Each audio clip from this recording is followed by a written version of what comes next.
दोस्तों, पृथ्वीराज चौहान की मृत्यु के बाद उनकी पत्नी संयोगिता का क्या हुआ। पृथ्वीराज चौहान और संयोगिता का प्रेम विवाह हुआ था। संयोगिता राजा जयचंद्र की पुत्री थी और पृथ्वीराज चौहान वंश के हिंदू क्षत्रिय राजा थे जो दिल्ली और अजय मेरू पर राज करते थे और ये दिल्ली पर राज करने वाले आखिरी हिंदू शासक थे। दोस्तों, आइए जानते हैं पृथ्वीराज चौहान की मृत्यु के बाद उनकी पत्नी संयोगिता का क्या हुआ। पृथ्वीराज चौहान की 13 रानियां थीं। उनमें से रानी संयोगिता और पृथ्वीराज चौहान की प्रियतमा मानी जाती है। जब पृथ्वीराज चौहान 13 वर्ष के थे तब वह सिंहासन पर बैठे। पृथ्वीराज चौहान की मृत्यु की खबर सुनते ही रानी संयोगिता का क्या हाल हुआ होगा यह शब्दों में बयां करना मुश्किल है। वह पूरी तरह टूट गईं क्योंकि उनके पिता भी उनके पक्ष में नहीं थे। ऐसे में संयोगिता को उनकी ननंद प्रथा का साथ मिला। पृथ्वीराज चौहान की मृत्यु के बाद उनकी पत्नी संयोगिता और प्रथा ने किले में जौहर करने का निर्णय लिया।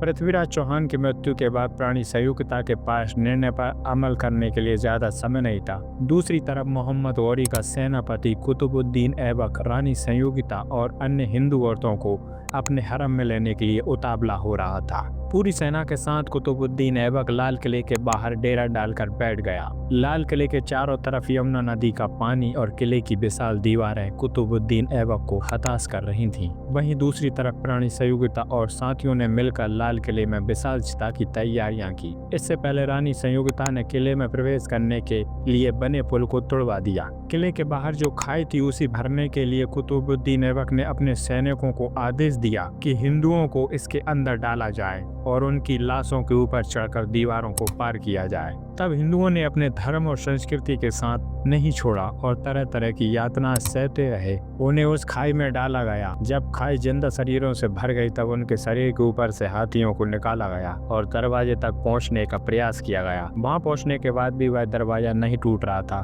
क्योंकि दरवाजे के बाहर बड़े बड़े किले लगे हुए थे जिसे तोड़ना हाथियों से नहीं हो रहा था। अंत में कुतुबुद्दीन ऐबक ने आदेश दिया था कि राजा जयचंद के पुत्र दीपचंद को दरवाजे के सामने खड़ा किया जाए और उसके शरीर पर हाथियों से बाहर करवाया जाए।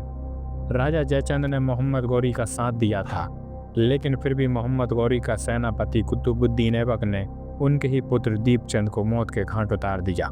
दरवाजा तोड़ने के बाद कुतुबुद्दीन ऐबक अंदर पहुंचा, लेकिन वहां का दृश्य देखकर बहुत ही छटपटा गया। धक धक ज्वाला धधक रही थी। महारानी संयोगिता और उनकी ननंद प्रथा और उनके साथ हजारों हिंदू वीरांगनाओं ने अपने आन बान और शान के लिए अपने शरीर को अग्नि के हवाले कर दिया। पृथ्वीराज चौहान की मृत्यु के बाद महारानी संयोगिता ने जौहर कर लिया। दोस्तों, आपको ये वीडियो कैसी लगी कमेंट करके जरूर बताएं और साथ ही चैनल को सब्सक्राइब भी कर लें। मिलते हैं नेक्स्ट कहानी।